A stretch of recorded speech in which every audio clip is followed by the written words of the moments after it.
Paling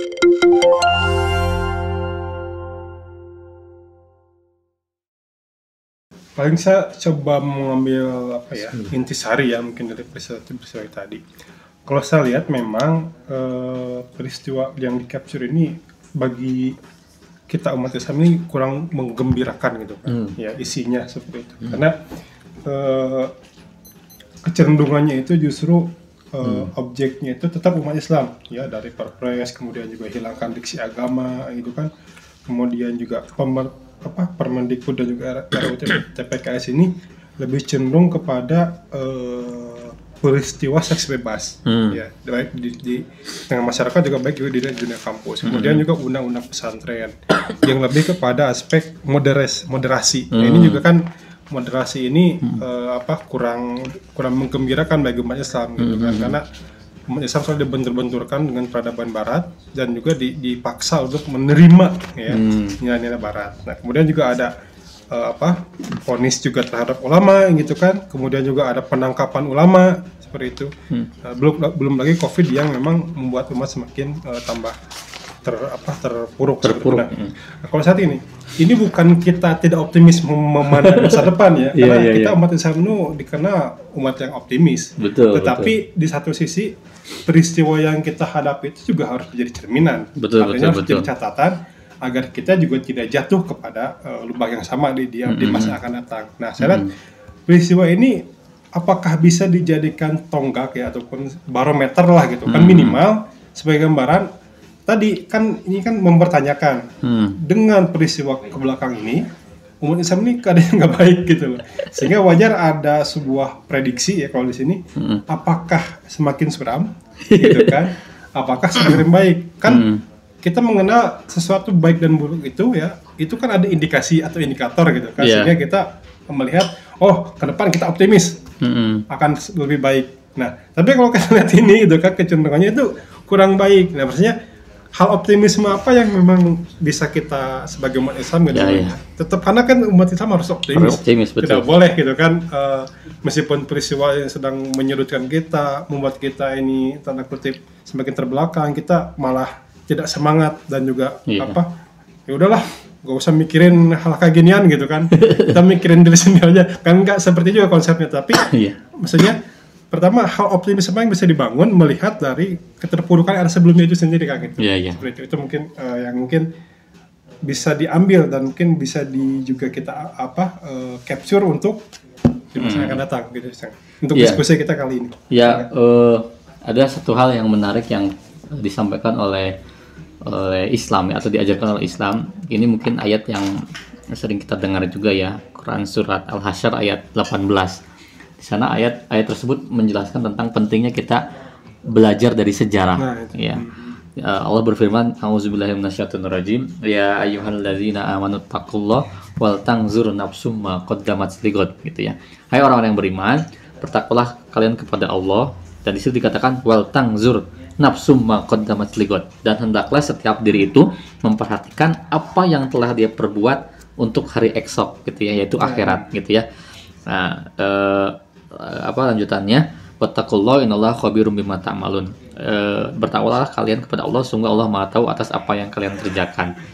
Nah, ayat ini sebenarnya memerintahkan kepada kita untuk merefleksikan ya, kalau ini konteksnya dengan konteks pembahasan kita 2021 itu atau tahun-tahun sebelumnya itu harus dijadikan sebagai pelajaran, refleksi gitu ya.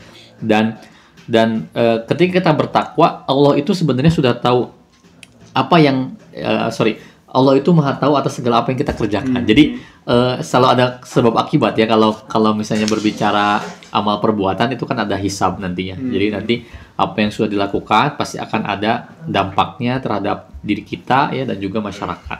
Nah, tapi perintah ini mengindikasikan bahwasanya umat Islam itu harus bisa belajar dari sejarah. Tidak boleh, tadi dikatakan Kang Firman, terpuruk 2 kali atau lebih gitu ya terhadap lubang yang sama gitu ya. Sehingga di sini kita diminta untuk merefleksikan. Nah, pertanyaan berikutnya, apakah ada nggak secercah harapan gitu ya untuk membuat umat Islam ini optimis? Tentunya akan selalu ada, karena betul sekali ya, umat Islam ini tidak ada sejarahnya itu berputus asa, atau bahkan secara individual pun pesimis terhadap masa depannya gitu, baik itu individunya, masyarakatnya maupun juga umat gitu. Nah, dari mana kita melihat?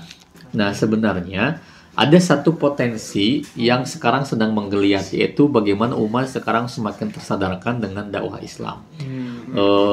Ya memang mungkin belum besar, tetapi gelombang ini semakin terasa ya. Banyak orang hijrah gitu ya, merasakan bukan manfaat ya, keberkahan dan hidayah dari dakwah Islam gitu. Jadi orang banyak yang tersadar gitu ya. Kita kalau melihat kajian-kajian komunitas-komunitas semakin banyak yang sekarang mengadakan acara-acara untuk bisa mencerdaskan, mengedukasi umat gitu ya. Itu yang pertama, satu sisi semangat giroh gitu ya, umat Islam itu semakin baik gitu ya untuk berhijrah, untuk meninggalkan kebiasaan buruknya menjadi kebiasaan yang baik ataupun menggunakan Islam sebagai pedoman hidupnya. Lalu yang berikutnya adalah kalau kita lihat sebenarnya bagaimana yang tadi ya, konteks yang gerakan tadi itu yang semakin besar itu juga itu berimplikasi terhadap beberapa sektor gitu ya. Misalnya ke sektor ekonomi, sekarang orang sudah makin sadar tentang bahaya riba misalnya. Maka muncullah komunitas masyarakat tanpa riba gitu. Ex-bankers dan sebagainya, ex-bank gitu ya, dan seterusnya. Nah, terus di pendidikan juga banyak sekarang sekolah-sekolah yang berorientasi sekolah ataupun misalnya yang anti mainstream ya, dia membuat inovasi-inovasi, terobosan, kurikulum dan sebagainya untuk mengcounter tadi misalnya pengaruh Barat. Nah, akhirnya tujuannya itu untuk membentuk saksiyah atau kepribadian Islam. Itu banyak juga sekarang yang ini. Kan gencarnya arus sekularisme. Betul, pendidikan. Jadi pendidikan itu ya. Terus misalnya dari aspek kalau politik memang ini masih agak berat ya, karena kita tahu peristiwa-peristiwa yang terjadi dari tahun-tahun sebelum ini sebenarnya ada pangkal yang sama, yaitu diterapkannya politik sekuleris ya, atau memisahkan agama dari kehidupan, fasludin anil hayah. Nah, ini problem sebenarnya yang menjadi potensi adalah ketika tadi umat semakin sadar tentang kebobrokan sistem ini dan dia ingin kembali kepada Islam. Nah, ini yang penting nih. Jadi jangan sampai nanti akidah itu diterlantarkan dan harus menjadi pondasi kita. Nah, terakhir ingin saya kasih catatan juga yang penting, tidak kalah penting, yaitu perkataan dari Imam Malik radhiyallahu an. Beliau pernah berpesan terhadap kita semua tentang kondisi umat ya. Beliau mengatakan la yusliha akhiru hadhil ummah ila ma aslaha awalalaha. Jadi tidak akan pernah kita ini bisa memperbaiki kondisi generasi umat saat ini ya, kecuali apa yang telah terbukti itu mampu memperbaiki kondisi generasi awal umat ini. Kalau ingin umat akhir zaman ini kembali baik gitu, maka harus diperbaiki kondisi awalnya gitu. Nah, mumpung tahun baru dalam konteks kita kan kalau menggunakan momentum tahun baru Masehinya kan mubah, boleh-boleh saja ya. Kalau kemarin sebenarnya ada satu juga yang ramai nih, di akhir tahun itu ada kontroversi perayaan Natal dan tahun baru misalnya, itu kan banyak yang bertanya juga. Ini gimana kalau kita memanfaatkan momentum tahun barunya untuk refleksi dan evaluasi? Itu justru bagus gitu ya. Nah, ini juga mumpung ada momentumnya masih di awal tahun, kalau kita ingin perbaiki generasi ke depan, maka yang sebelumnya terus kita perbaiki dan kita memulai sesuatu yang baru ini dengan penuh optimisme, dan tentunya harus merujuk kepada Islam sebagai landasan hidup, perbuatan dan sikap kita. Walau misal itu mungkin responnya Kang Firman? Mungkin itu ya pembahasan kita kali ini. Nah, mungkin terakhir Kang, sebelum kita menutup kesempatan kita kali ini, kalau tadi kan kita pertama sudah refleksi gitu kan, artinya memang wajah yang muncul tuh kabarnya nggak terlalu mengenakan ya, nggak terlalu membuat kita semangat seperti itu.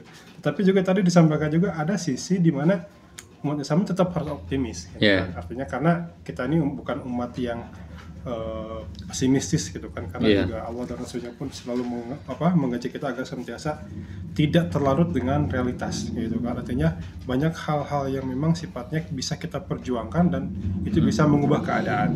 Nah, tetapi menjadi masalahnya kecenderungan kita umat Islam hari ini gitu kan, dalam konteks kalau kita lihat dari pembahasan kapas selanjutnya gitu kan. Di sini tuh dijelaskan ataupun lebih membahas terkait dengan bagaimana keadaan politik sekarang ini. Nah, mungkin dalam beberapa kelompok umat kita ini agak cukup berat pembahasannya.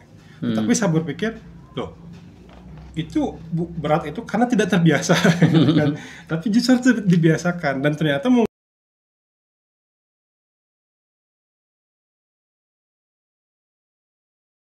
berita Pertalite mau dihilangkan. Jujur, saya juga pengguna Pertalite gitu kan, karena punya motor gitu kan. Kalau kita memilih nggak peduli, lalu kan kita ngedomba sendiri, aduh ini mahal, naik harus ke Pertamax dan sebagainya.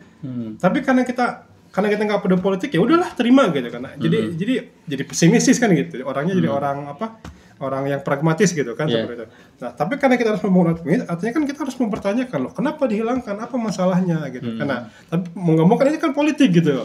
Nah, sebenarnya jadi sekarang itu kan bagaimana memang agar kita tuh membiasakan umat ini untuk senantiasa minimal tahulah gitu kan keadaan politik dan juga peduli gitu, agar kita tidak pragmatis terhadap keadaan. Sehingga tadi kalau kita cenderung pragmatis, ya saya yakin optimisme itu nggak akan dirasakan. Tapi kalau minimal kita peduli, nah mudah-mudahan minimal dengan adanya media umat ini, itu membangun kesadaran politik itu gitu. Mungkin dari Kang Per bisa sharing gitu kan, bagaimana agar kita tuh membiasakan diri dengan realitas yang memang harus kita senantiasa jaga gitu kan, harus kita monitoring lah gitu. Betul.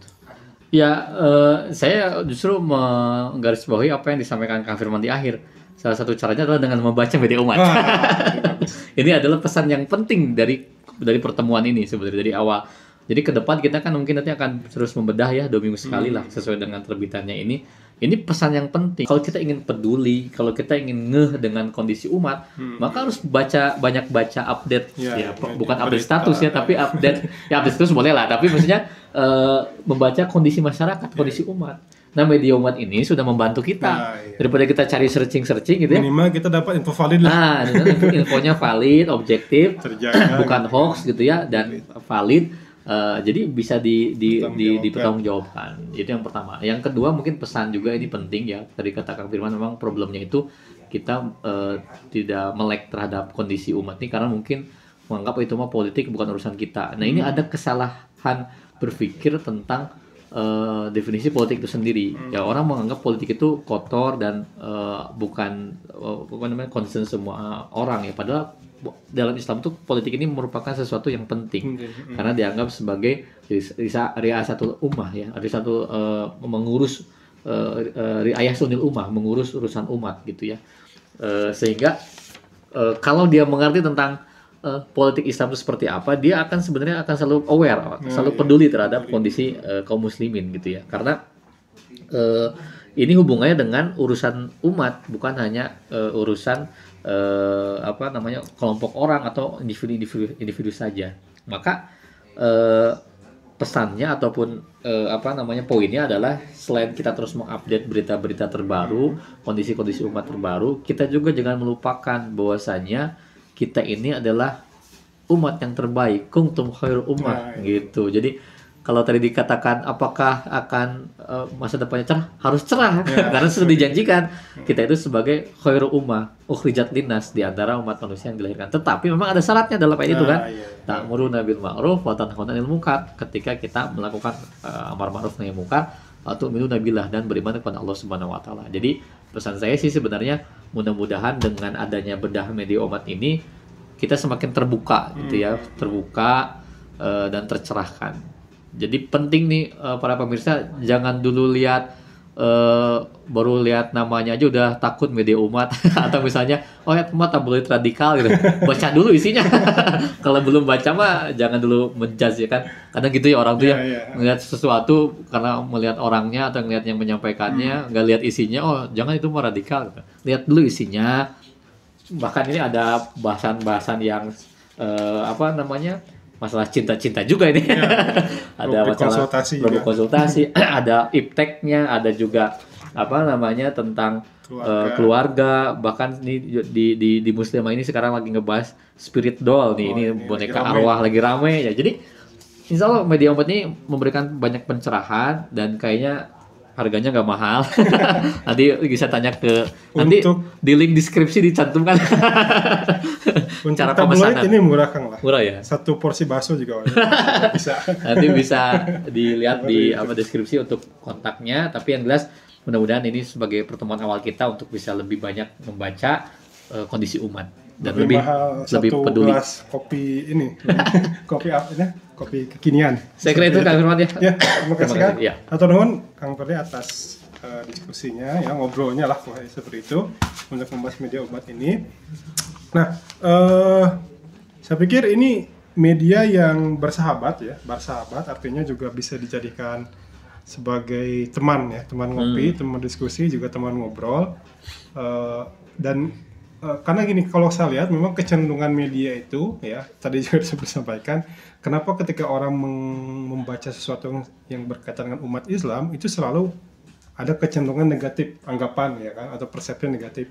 Karena mungkin media umumnya hari ini yang memberitakan Islam itu kurang baik gitu kan, sehingga ada kecenderungan orang ketika membahas media atau bersumber dari Islam itu tidak, bahkan mungkin ya dianggap tidak objektif. Iya. Ya. Dan tidak mengedepankan prinsip-prinsip jurnalistik. Nah, di sini kalau saya lihat justru ini bentuk dari tanggung jawab itu tadi, tanggung jawab jurnalistik tadi dengan dibentuknya sebuah tabloid, ada media, adanya redaktur. Nah, itu kan bukti ketika memang ini dianggap bukan media yang tidak bertanggung jawab dan kurang kredibel, itu bisa dipertanggungjawabkan dengan adanya redaktur. Seperti itu mungkin itu pun terakhir ini sebagai pembuka ya, mudah-mudahan ke depan ya, artinya kita ke depan akan membahas lagi terkait isi dari media itu sendiri ya. Mudah-mudahan ya para pemirsa tidak ketinggalan ya untuk memesan ya di sini. Kalau untuk memesan silakan nanti tanya ke tim ini ya, tim produksi gitu kan, bagaimana nanti dicantumkan nomor untuk memesan ya, ataupun ingin berlangganan ya, untuk berlangganan media umat, seperti apa caranya gitu kan, nanti silakan disampaikan ataupun dipesan ke tim yang akan menghandle itu semua seperti itu. Nah ya Pak, mungkin untuk kesempatan kali ini saya ucapkan terima kasih. Mudah-mudahan obrolan kita kali ini ya membuka wawasan ya, minimal memberikan ketertarikan untuk senantiasa peduli terhadap kondisi umat ya, sehingga tadi kalau isi dari media ini ya, umat hari ini adalah kecenderungan dari umat Islam kabarnya kurang baik ya di tahun lalu. Mudah-mudahan kalau kita kalau kita mulai aware, kita mulai peduli, membuat keadaan buruk itu sedikit bergeser kepada keadaan yang lebih baik. Kenapa? Karena umatnya sekarang sudah mulai peduli, umatnya sudah mulai melek, dan juga umatnya sudah mulai cerdas dalam menyikapi semua hal seperti itu. Mungkin itu dari saya. Terima kasih atas perhatiannya. Kita bisa ketemu lagi mudah-mudahan di edisi yang 2 minggu ke depan ya. 2 minggu ke depan di edisi yang ke-305. Kita nantikan juga apa headline yang akan muncul di edisi selanjutnya. Mungkin ini dari saya kurang lebihnya mohon maaf apabila kesalahan. Wabillahi taufiq wal hidayah. Wassalamualaikum warahmatullahi wabarakatuh.